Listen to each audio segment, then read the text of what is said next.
சிலர் ஆசைக்கும் தேவைக்கும் வாழ்வுக்கும் வசதிக்கும் ஊரார் கால் பிடிப்பார். ஒரு மானமில்லை அதில் ஈனமில்லை, அவர் எப்போதும் வால் பிடிப்பார். எதிர்காலம் வரும் என் கடமை வரும், இந்த கூட்டத்தின் ஆட்டத்தை ஒழிப்பேன்.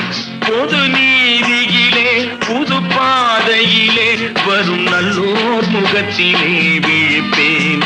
வரும் நல்லோர் முகத்திலே விழிப்பேன். நான் ஆணையிட்டால் அது நடந்து விட்டால் இங்கு ஏழைகள் வேதனை படமாட்டார். உயிர் உள்ளவரை ஒரு துன்பமில்லை, அவர் கண்ணீர் கடலிலே விழமாட்டார். அவர் கண்ணீர் கடலிலே விழமாட்டார்.